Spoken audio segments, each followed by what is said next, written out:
વક્રતુંડ મહાકાય સૂર્યકોટિ સમપ્રભ નિર્વિઘ્નમ કુરુ મે દેવ સર્વકાર્યેષુ સર્વદા.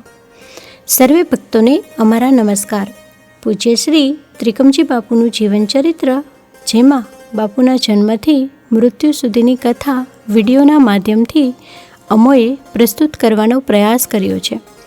ત્રિકમજી બાપુના જીવન વિશે લોકો જાણી શકે અને બધા ભક્તો સુધી બાપુની કથા પહોંચે તે હેતુથી અમે નાનકડો પ્રયાસ કર્યો છે.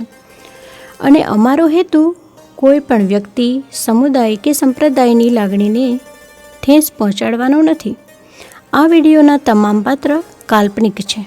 બ્રહ્મદેવતા ત્રિકમજી બાપુ યુટ્યુબ ચેનલ અને trikamjibapu.com પ્રસ્તુત આ કથાના પ્રોડ્યુસર લંડન નિવાસી શ્રી ભાવેશ ત્રિભુવન જોશી છે અને આ કથાના ડાયરેક્ટર આપણા બરડા પંથકના ગાયિકા હેતલબેન થાનકી છે. ત્રિકમજી બાપુનું જીવનચરિત્ર અલગ અલગ બુકમાંથી જોઈ, વાંચી અને તેમના અંગત પરિવારના સભ્યો અને બાપુના ભક્તો પાસેથી સાંભળેલી તમામ માહિતીને અનુલક્ષીને દર્શાવ્યું છે. તેમ છતાં કોઈ પણ ક્ષતિ રહી ગઈ હોય તો પૂજ્ય ગુરુદેવના ચરણોમાં ક્ષમા માગીએ છીએ. પૂજ્ય ત્રિકમજી બાપુનું જીવનચરિત્ર કથા વધુને વધુ લોકો સુધી શેર કરશો, જેથી આપણા આભપરાના યોગીના સહુ દર્શન કરી શકે અને સહુ આપણા બાપુ વિશે થોડું જાણી શકે. બોલો ત્રિકમજી બાપુની જય. પરમ વંદનીય શ્રી ત્રિકમજી બાપુના પિતાનું નામ હરિદાસજી અને માતાનું નામ લાજબાઈ હતું. એક પુત્ર તો હતો અને બીજા પુત્ર વિદ્ય વિભૂતિ પરમ પૂજ્ય ત્રિકમજી બાપુ, જેનો જન્મ સંવંત 1920ના પોષ માસની સુદ સાતમની વહેલી સવારે, જ્યારે તારલિયા પૃથ્વી ઉપર છેલ્લી નજર નાખી વિદાયના આંસુ સારતા હતા અને મા ધરિત્રીના પાંદડે પાંદડે એ આંસુઓને ઝાકળ રૂપે ઝીલ્યા, ત્યારે બહાર રાહ જોઈને ઊભા રહેલા હરિદાસ મહારાજની પાસે વધામણી લઈ સુયાણી દોડી ગઈ અને હરિદાસ મહારાજને કહે, કાકા, રતન સાંપડ્યું છે, રતન. તેજ તેજનો અંબાર કોઈ ઋષિ તમારા ઘરે અવતર્યા છે. તારા મોઢામાં ઘી સાકર. વાહ ભગવાન વાહ! કોઈ આવા જ પુત્રના સ્વપ્ન રાખીને હું બેઠો હતો. આખર તે મારા સામું જોયું. હરિદાસ મહારાજનું મન પુત્રને જોવામાં તલપાપડ થઈ રહ્યું હતું. એકાદ બે ચક્કર મારી જોયા. કોણ જાણે કેમ એના હૈયામાં એક જાતની ખુશી ઉભરાઈ આવી હતી. પુત્ર તો આની પહેલાંય જન્મ્યો હતો, પણ આ વખતે હૈયું હાથ રહેતું નહોતું. મારા ઘરે કોઈ ઋષિ જન્મ્યો છે? સુયાણી સાચું કહેતી હશે કે મારા દીનાનાથે એને બોલાવી હશે? ના ના, મારે એને ઋષિ નથી કરવો. ઋષિ થઈને શું કરશે? કોણ ઓળખશે એને કે આ પુત્ર તો હરિદાસ મહારાજનો છે? કુળવદરના થાનકીનો કુળદીપક છે. હરિદાસ મહારાજના પુત્ર તરીકે ઓળખાય એમાં શું વળે? મારો પુત્ર તો એની મેળે આગળ આવે એમાં જ એની વહેકાઈ છે. હા હા, એમ જ મારે એને એ જે થાય, જે કરે એ કરવા દેવું. ના ના, તો ક્યાંક એમ જ ફટકી જાયને સાધુડા ભેગો ફરવા માંડે તો જન્મારો તો ધૂળમાં ગયો ને મારો. હરિદાસ મહારાજનું મન ચગડોળે ચડ્યું હતું. ત્યાં જ સુયાણી ફરી આવી. કાકા, એ કાકા, મોઢું જોઈ જાઓ. હરિદાસ મહારાજ અંદર ગયા. લાજબાઈ, ધન છે તારી કુખને. પુત્ર હોય તો આવા. મારા ઘરે સાચે જ ઋષિ આવ્યા છે. જોતો ખરી, જરાય રડે છે. ભારે ખમ મોઢું કરીને પડ્યો છે. વાહ મારો ત્રિકમજી, વાહ! મારા ઘરે પધાર્યા. જાણે અજાણે એના મોઢે ત્રિકમજીનું નામ આવી ઊભું. હરિદાસ મહારાજ જોતા જ રહી ગયા. સાચું કહું, મને આ પુત્ર મામૂલી નથી લાગતો. નાત આખીમાં મારું નામ રોશન કરશે અને એના નામ પાછળ કુણવદરનો પણ ડંકો વાગશે. પત્ની લાછબાઈના કહેવાથી હાલી નીકળ્યા. બાકી આંખો હજુ અતૃપ્ત હતી. એને તો ધરાઈ ધરાઈને એના ત્રિકમને જોવો હતો. હરિદાસ મહારાજની ઈચ્છા આભને આંબવા માંડી. મારા ત્રિકમજીને તો મોટો ગોર કરવો છે. એની ઈચ્છા એકવાર જોર કરી ગઈ કે હાલ જઈ ફરી લાછબાઈને કહી આવું કે આપણા ત્રિકમને તો મોટો ગોર કરવો છે, સૌ એના પગ પૂજતા આવે. એ વિચારને એમ એટલી સહેલાઈથી આ વખતે અમલમાં ન મૂકી શક્યા. એકવાર ઈચ્છા થઈ આવે કે દીકરાને દોડી વળગી પડે. ત્રિકમજી ત્રિકમજી એના હોઠે જાણે શબ્દો આવી ગયા. શ્રી દ્વારકાનાથને એમણે સમર્યા. ત્રિકમજીના સ્વરૂપે કેટલું વિલક્ષણ નામ છે. આ નામમાં કેટલો પ્રભાવ છે. હવે આપણા પૂજ્ય ત્રિકમજી બાપુને 5 વર્ષ પૂર્ણ થયા અને નાનકડા એવા બ્રહ્મ ઋષિ ત્રિકમજી બાપુને યજ્ઞોપવિત ધારણ કરવાનો સમય આવી ગયો છે. રોજ ભાઈબંધ અને ભેરીઓની સાથે ગામની તલાવડીએ તડકામાં રમી રમીને જે બટુકનો વાન શ્યામ થઈ ગયો છે, એવા કૃષ્ણ જેવા શ્યામ વર્ણ નાનકડા એવા ત્રિકમજી બાપુને જનોય અવસરે પીઠી ચોડવામાં આવે છે. ત્યારબાદ યજ્ઞની વિધિ સંપન્ન થઈ, સંધ્યા વંદન કરી પવિત્ર થઈ ત્યારબાદ ગાયત્રી મંત્ર ઓમ ભૂર્ભુવઃ સ્વઃ તત્સવિતુર્વરેણ્યમ ભર્ગો દેવસ્ય ધીમહિ ધિયો યો નઃ પ્રચોદયાત. આ મંત્રનો ઉચ્ચાર કરતાં કરતાં યજ્ઞોપવિત સંસ્કાર આપવામાં આવ્યા. આ મંત્રને હૃદયમાં ધરી અને બટુક હવે કાશી યાત્રાએ રવાના થવા તૈયાર થાય છે. ગોર મહારાજ એક છેડે પાટલો રાખી અને બટુકને કાશી યાત્રા માટે ઊભો રાખે છે. સામે છેડે બટુકના મામા એને તેડવા માટે ઊભા રહે છે. ગુરુજીનો આદેશ લઈ બટુક દોડી અને કાશી યાત્રાનો આરંભ કરે છે. સામે મામા તેને તેડી અને વધાવી લે છે. સૌરાષ્ટ્રની બોલીમાં આને બળવો રોઠો વાળવાની વિધિ કહે છે. આ સંસ્કાર કર્યા પછી જ બાળકને ધાર્મિક કાર્ય કરવાનો અધિકાર મળે છે. જોત જોતામાં ત્રિકમજી બાપુ મોટા થવા લાગ્યા. હવે વિદ્યા અભ્યાસ માટે બાપુ નિશાળે જાય છે.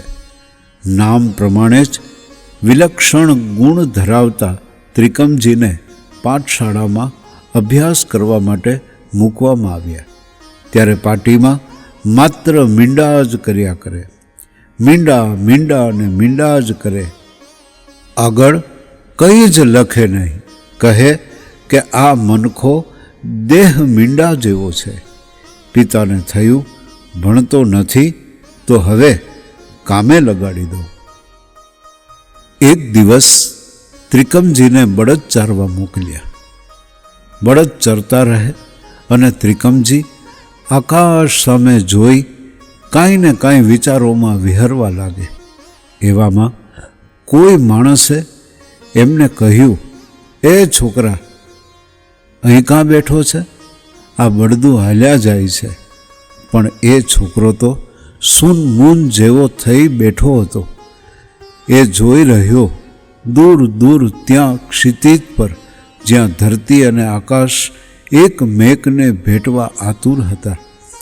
નાના છોકરાના મનમાં કંઈ કેટલી જાતની ઉથલ પાથલ થતી હતી. એના મનના કોડિયામાં કોઈએ આ જ દિવેલ પૂરી દીધું હતું. એના હૈયામાંથી વારંવારે એક જ સવાલ પેદા થતો હતો, પોતે કોણ છે? પૂછનાર માણસ ફરી એકવાર પોતાની ફરજ બજાવવા આગળ આવ્યો. છોકરાને હચમચાવ્યો અને કહ્યું, એ ગાંડિયા, તારા કાકા બળદું હાલ્યા જાય છે, જાવા દ્યો, એની મેળે પાછા આવશે. કંઈ જાદુ બાદુ જાણે છે કે ભલા? હા, જાદુ જાણું છું. તો તારો ઈ કિમિયો જરા અજમાવને, હું એ જોતો જાઉં. બીએ જાવ તો ગાળો દેતા નહીં. એમ બીવે ઈ બીજા, આ મૂછવાળા નહીં. અરે કાકા, મને બીક છે ક્યાંક તમારું પાણી ઉતરી જાહે હો. હવે અજમાવતો હોય તો અજમાવને તારો જાદુ. જો આવે, જો હાલ્યા આવે પાછા. મને તો કાંઈ દેખાણું નથી. એ તો હાલ્યા જ જાય છે ગામ બાજુ. એ તો એને કામ કરવા પાછા વારવા જોઈએ. જે ગામજી જાય એને એ ગામ જવા દ્યો ને કાકા. તમે પણ તમારા રસ્તે પડો ને. અને છોકરો પાછો મૂંગો થઈ ગયો. ફરી એની આંખો દૂર દૂર ક્ષિતિજમાં જડાઈ ગઈ. ધીમો ધીમો કોઈ દિવ્ય સૂર જાણે સંભળાતો હોય એ પહેલાં ખોવાતો જતો હતો. એની પોતાની અલૌકિક ધૂનમાં પેલો માણસ હાલતો થઈ ગયો. એની ધૂનમાં કાં તો ગાંડો થવાનો, કાં ભાગી જવાનો. આકાશમાં શું જોવાનું છે તે ફાટે ડોળે જોયા કરે છે. પેલો માણસ ઘરે પહોંચે એ પહેલાં બળદો ઘેરે પહોંચી ગયા હતા. એટલે જ કોઈ જાતની ફરિયાદ કરવાની આમ તો કોઈ જરૂર નહોતી. બળતામાં ઘી હુમાયું. પેલો આંગ તૂક બોલતો હતો, કાકા, તમારો ત્રિકમજી તો આકાશ સામે જોઈ બેઠો છે. મેં ઘણોય વાર્યા હતા, પણ મને જાદુ દેખાડવાની વાતો કરી પાછો મોટે ભણે હરીથી મને ઉપદેશ દેવા લાગ્યો. કાકા, જે ગમ જે જાય એ ગામ જવા દેવું. આવવા દે એને. આજ એની ખબર લઈ લઉં છું. હરિદાસ મહારાજે ઠાવકોથી પરાણો ગોતી કાઢ્યો. બોલ્યા ચાલ્યા વિના બે ચાર ઠોકી દેવાનો મન સાથે નિશ્ચય કરી લીધો. દી આથમવાની તૈયારીમાં હતો. ગામનું ધણ પાદરમાં દાખલ થયું હતું. એની પાછળ ધીરે ધીરે પોતાની મસ્તાની ચાલમાં ખંભે લાકડી ભરાવી નાનો ત્રિકમજી હાલ્યો આવતો હતો.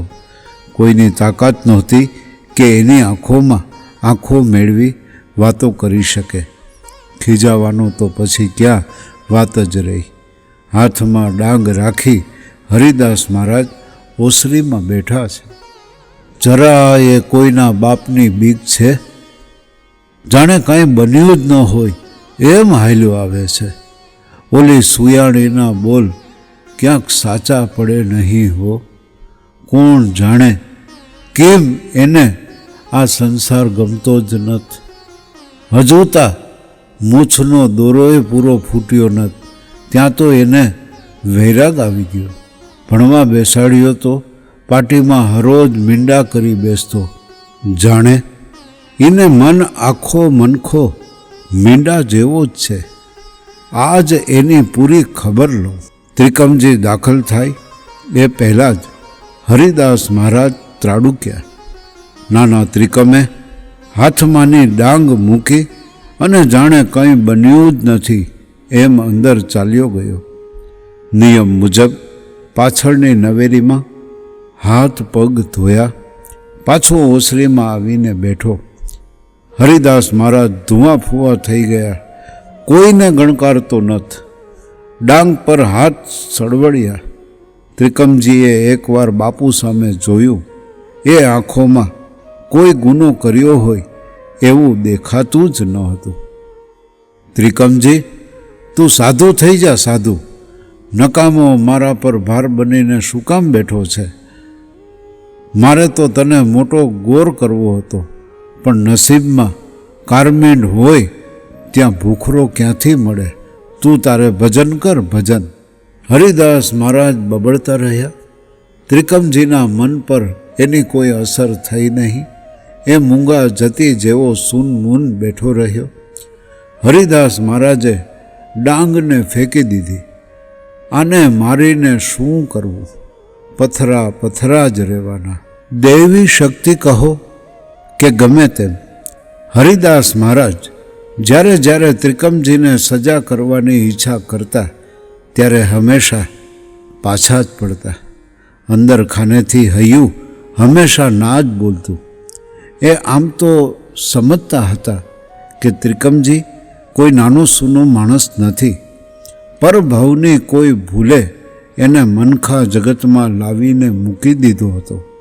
કોઈ તપસ્વી, અને એ પણ નાનો સૂનો નહીં, મહાન તપસ્વી આ દુનિયા પર અવતર્યો હતો. દુનિયા પર એ ભાર બનીને નથી આવ્યો. દુનિયા એના માટે એક જાતનો બોજો હતી. હરિદાસ મહારાજના મનમાં આવા તો કેટલાય તરંગો ઉઠતા હતા. ત્રિકમજી ઓસરીમાં આંખો મીચીને મૂંગા જતીની જેમ બેઠો હતો, કોઈ અગમ નિગમની શોધમાં. તે દિવસ આખા ગામમાં વાત ફેલાઈ ગઈ કે હરિદાસ મહારાજનો ત્રિકમજી ક્યાંક ભાગી ગયો છે. આમ તો લગભગ હવે એ વાત પર કોઈ જાતનો પડદો રહ્યો ન હતો. ત્રિકમજી ધૂની છે. મનમાં આવે તો બેઠો રહે, મનમાં આવે તો ભજન ગાવા માંડે. મોટે ભાગે એની સાથે વાત ન કરવામાં સૌ કોઈ પોતાની ભલાઈ સમજતું. અલબત્ત એનો અર્થ એવો નથી કે એ એકલસૂડો હતો. છતાંય આ દુનિયાની સુખ સામગ્રીથી એને કંઈક એવો ઉકેલ શોધવો હતો જેનાથી સનાતન સુખની પ્રાપ્તિ થાય. હરિદાસ મહારાજના મનમાં એક વાત તો જડબે સલાટ બેસી ગઈ હતી કે એનો દીકરો હાલી મોવાલી નથી. ભાગી ગયો તો પણ કંઈક એવી જગ્યાએ ગયો હશે જ્યાં એના તરંગી મનને કોઈ શાંતિ મળે. ગયો હશે તો કોઈ ગુરુની શોધમાં. પણ આમ તો એ ગુરુને ક્યાં ગાંઠે એવો છે? ત્રિકમજીને વળી ગુરુ છે ને, એ તો ગુરુનો ગુરુ છે. આવા તરંગો હરિદાસ મહારાજના મનમાં વહેતા હતા. ઘરમાં કોઈ બોલ્યું નહોતું, કોઈ ખીજાણું નહોતું, કોઈ સાથે નાની સરખી તકરાર પણ નહોતી થઈ, અને આમ કોઈને કહ્યા વિના ચાલ્યો ગયો. એની પેલી ધૂન જ લઈ ગઈ એને. એના મનમાં કદાચ ડર હશે કે પોતે રજા માગશે તો ઘરવાળા કોઈ એને એવી પરવાનગી આપશે નહીં. આખા ગામમાં તો જેટલા મોઢા હતા એટલી વાતો થતી હતી. છતાંય એ બધી વાતોનો તાળો મેળવવામાં આવે તો એનો સાર એટલો જ નીકળતો હતો કે ત્રિકમજી તો સાધુ થઈ ગયા છે. આવી બધી અટકળો પર માંડીને બેસી રહેવામાં હરિદાસ મહારાજને પોતાનો પુત્ર પ્રેમ ઝાંખો પડવા માંડ્યો. આજુબાજુના ગામમાં અને ઠેઠ શહેર સુધી માણસ દોડાવ્યા. જે કોઈ આજુબાજુના ગામમાંથી આવે કે તરત પોતે દોડી જાય અથવા પોતાની પાસે બોલાવે અને વિગત પૂછે, અમારા ત્રિકમને જોયો? ના હો બાપા. જ્યારે નકારનો આવો મીઠો રણકાળ સંભળાતો ત્યારે હરિદાસ મહારાજના દુઃખ બમણા થઈ જતા. કોઈ તો આવીને કહો કે મારો ત્રિકમ ફલાણે ઠેકાણે છે અને મજા કરે છે. અરે મજા તો બિચારો ક્યાંથી કરે? ખિસ્સામાં રાતું કાવડિયું પણ નથી. કુણ વદરના પાદરની બહાર કોઈ દી પગ મૂક્યો નથી. એ ત્રિકમ આમ ક્યાં સંતાઈ ગયો? કોઈ ઘાસની ગંજીમાં કે કોઈના વાડામાં? તો પોતે પોતાની ધૂનમાં બેસી તો નહીં ગયો હોય ને, એમ સમજીને વાડે વાડા તપાસી જોયા, પણ ક્યાંય પતો મળ્યો નહીં. ખુદ શહેરમાં જઈ આવેલ માણસો પોતાની સાથે સમાચાર બાંધીને લાવ્યા હતા કે હરિદાસ મહારાજનો ત્રિકમજી શહેરમાં નથી. માં લાછબાઈના હૈયે પણ કંઈક થઈ જતું હતું. હવે જવા દ્યો ને, વહેલો પરણાવી દીધો હોત તો કોઈ દી ભાગી જવાનું નામ ન લે. ત્રિકમજી પછી તો ક્યાં જાય? આપણું લોહી પીવા આવ્યો છે તો પી લે, જ્યાં સુધી પીવાય એટલું. પણ હરિદાસ મહારાજ લાછબાઈની સાથે સહમત નહોતા. જેને સંસાર ખાટો થઈ ગયો એ કોઈ વાતે સંસારમાં રહેવાનો નથી. પરણાવી દીધો હોત તો પરણેતરને મૂકીને ભાગી જાત તો વધુ મુશ્કેલીમાં મુકાઈ જવાત. એ બિચારીને છાની રાખે કે આપણે છાના રહે. હરિદાસ મહારાજને મન બીજી કોઈ વાતનો ખટકો નહોતો. એણે તો ત્યાં સુધી મનને મનાવી લીધું હતું કે દીકરો ભલે સાધુ થઈ જાય પણ આમ કહ્યા વગરનો ચાલી નીકળ્યો એ વાતનું જ એને દુઃખ હતું. પોતે તો મનને ગમે એ રીતે મનાવશે પણ એની માં કોઈ વાતે માનશે નહીં તો પછી ગામ લોકોનું શું? એવામાં એક દી ગામના લોકો માટે દેવદૂત જેવો ટપાલી આવી ચડ્યો. ગામના બીજા માણસોનો જાત્રામાંથી કાગળ આવ્યો હતો. લખ્યું હતું, જાત્રામાં ભારી મજા આવે છે. બસ ભગવાનને હિચકાવીએ છીએ, નવડાવીએ છીએ, પેટ ભરીને પ્રસાદ આરોગ્ય છીએ અને ડગલે પગલે બસ પૈસાનું દાન કરીએ છીએ. અને છેલ્લે ટાંક્યું હતું, ત્રિકમજી અમારી સાથે છે, ઉપાધિ કરતા નહીં. ત્રિકમજી સૌની જેમ લાંબી સફરે પહેલીવાર નીકળ્યું તોય એને આભને આંબે એવી કોઈ તમન્ના નહોતી. એ અલગારી તો સૌના સંગાથે નીકળી પડ્યો હતો. એ ઓળખતો હતો એક ભગવાનને. ભગવાનના હજારો નામ, એમાં એણે પોતાના ભગવાન માટે કોઈ નામ પસંદ કર્યું ન હતું. ભગવાન એટલે બસ ભગવાન. એના મનમાં એક વાતનું દુઃખ થતું હતું કે પોતે કોઈને કહ્યું નથી ને એમને એમ આ સંગ ભેગો ચાલી નીકળ્યો હતો. તીર્થ સ્થળોની હવા અને પાણીથી કાંઈ ટાઢક વડે એ પણ બધાના હૈયાનો ભ્રમ હતો જે ધીરે ધીરે ભાંગવા માંડ્યો હતો.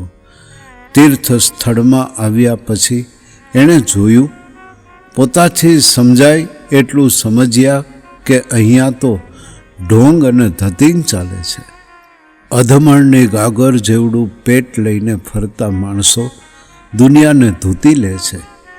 એ તો ઠીક, પણ અહીંયા આ જગ્યા જ કંઈક એવી છે કે જ્યાં લોકો ધૂતાઈ જાય છે. પરિણામે સહુ મંડળી જ્યારે આજુબાજુમાં ફરતી હોય ત્યારે ત્રિકમજી ચિંધી હોય એ જગ્યાએ પલાઠી વાળીને બેસી જાય છે, ખોવાઈ જાય પોતાના તોરમાં. ધીરે ધીરે દુનિયાને અને દુનિયાના સર્વ તત્વોને મનમાંથી કાઢી નાખે અને પછી પોતાની જાતને પોતાનામાંથી શોધી કાઢવાનો પ્રયત્ન કરે. કલાકો સુધી આમ પોતે બેઠા રહે. પેલી મંડળી પાછી આવે ત્યારે પણ ત્રિકમજી તો જે દિશામાં હોય એ જ દિશામાં બેઠા હોય. મંડળીને નવાઈ લાગતી, આ બેઠો બેઠો શું કરે છે? નથી હોઠ ફફડતા, નથી હાથમાં માળા. આ તે કઈ જાતની ભક્તિ? પણ એ ક્યાં કોઈને ખબર હતી કે તપનું પહેલું પગથિયું એને આમ અનાયાસે સાંપડી ગયું હતું. આ બધું જ્ઞાન કંઈ શીખ્યું શીખાતું નથી.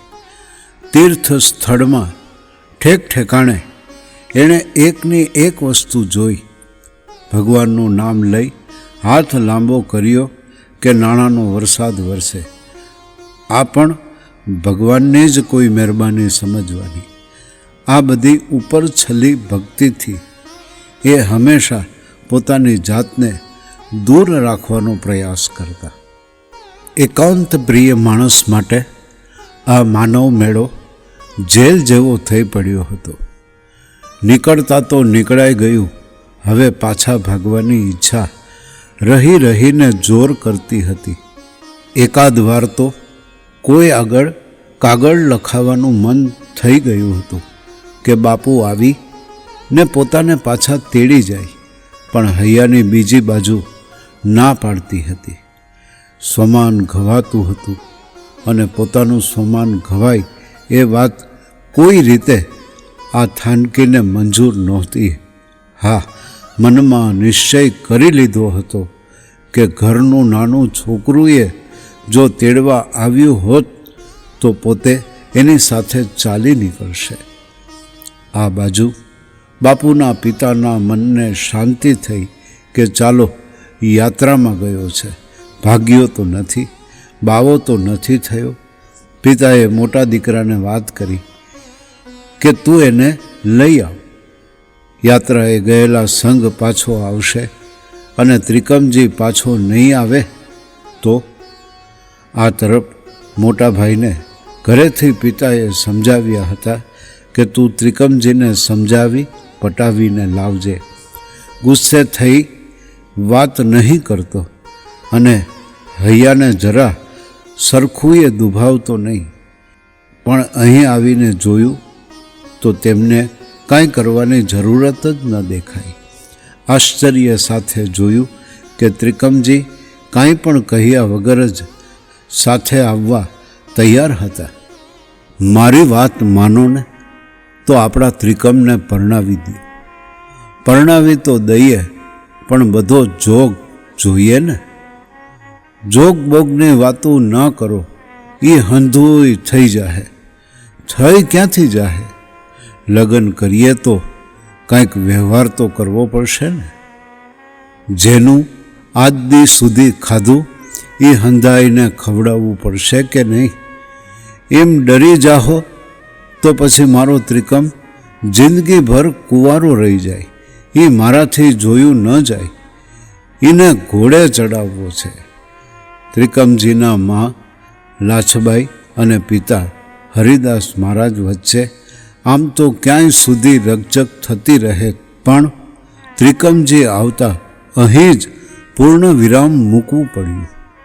ઊંડે ઊંડેથી તો હરિદાસ મહારાજની એ ઈચ્છા હતી કે આ સાલ ત્રિકમજીના પગમાં એ બેડી નાખી દેવી છે. સંસારના ચક્રમાં અટવાઈ ગયો તો પેલું સૂનમૂન બેઠા રહેવાનું ગાણ પણ કંઈક ઓછું થશે. અને લાછબાઈના હૈયે પેલી બીક પેસી ગઈ હતી કે ત્રિકમજી બાવો થઈ જાય તો. એટલે હરિદાસ મહારાજને આ વખતે ગમે તેમ તૈયાર કર્યા. ત્રિકમજીને પૂછવાની તો વાત જ નહોતી. હરિદાસ મહારાજને મનમાં એક ભીતિ હતી કે રખેને ક્યાંક એને તોર ઉપડે ને ના પાડી દેશે તો પોતાની આબરૂ જશે. ત્રિકમજીને જ્યારે આ વાતની ખબર પડી કે પોતાના આ સાલ લગ્ન લેવાના છે, ત્યારે એને ન તો કોઈ ખુશી થઈ કે ન કોઈ દુઃખ. એણે મનમાં નિશ્ચય કરી લીધો કે બને ત્યાં સુધી મા બાપને કોઈ જાતનું દુઃખ નથી દેવું. એની નાની મતી એટલું તો જરૂરથી સમજતી થઈ હતી કે પોતાના પર એક બોજો લાદવામાં આવે છે. પોતાના સ્વતંત્ર જીવનની આજુબાજુ વાડ ઊભી કરી દેવામાં આવે છે. પણ એ બધું મૂંગે મોયે એણે સ્વીકારવાનું હતું. અત્યાર સુધીમાં પોતે બહુ ઓછા લગ્ન માણ્યા હતા, પણ ત્રિકમજીને એક લગ્ન જેવું તેવું યાદ રહ્યું હતું. કુણવાદર પાસેના એક ગામે જ લગ્ન લેવાના હતા. જાન કોઈ શહેરમાંથી આવવાની હતી. પોતે વરરાજાને જોયો ત્યારે હૈયું ગમ ખાઈ ગયું. વરરાજાના બાપ જેવો વરરાજો હતો. ઉંમર હશે લગભગ 52 વર્ષથી 55 વર્ષની, અને કન્યા જોઈ હોય તો કુમળી કડી જેવી 8 થી 9 વર્ષની. કોઈ રાક્ષસ એ નાદાન દીકરીના અરમાન પર પાણી ફેરવવા આવ્યો હોય એવું લાગ્યું. આ જોઈ અને હૃદય ત્રાહિમામ પોકારી ઉઠ્યું. એને અત્યારે પણ એ યાદ આવી જતાં પોતાને પણ વિચાર થઈ આવ્યો કે જેની સાથે પોતાના લગ્ન થવાના છે એ દીકરી કેવડી હશે. એ સાવ ઢીંગલી જેવડી તો નહીં હોય ને. એનું મન ચકડોળે ચડી ગયું હતું. જ્યારે ઘરની ચારે બાજુ આનંદનો ચકડોળ ઘૂમતો હતો, એકાદ વાર એની ઈચ્છા થઈ આવી પૂછવાની કે જેની સાથે એના લગ્ન થવાના છે એ સાવ ઢીંગલી તો નથી ને, પણ પોતે ક્યાં પેલા જેવો છે. પોતાની ઉંમર પણ હજી કાચી છે, છતાંય પોતાની જેવડી હશે કે બધું ઢીંગલા ઢીંગલીના ખેલ જેવું હશે. પણ એનાથી એવું બધું કેમ પૂછી શકાય? સગા વહાલા એની ઠેકડી ઉડાડ્યા વિના રહે ખરા? ધીરે ધીરે બધી લગ્નની વિધિઓ શરૂ થઈ. પીઠી ચોળવા ટાણે અમુક જાતની ઠઠ્ઠા મશ્કરી થયા કરતી હોય છે. ત્રિકમજીનો પ્રભાવ જ કંઈક એવો હતો કે એની મશ્કરી કરવા કોઈ ભાગ્યે જ આગળ આવતું.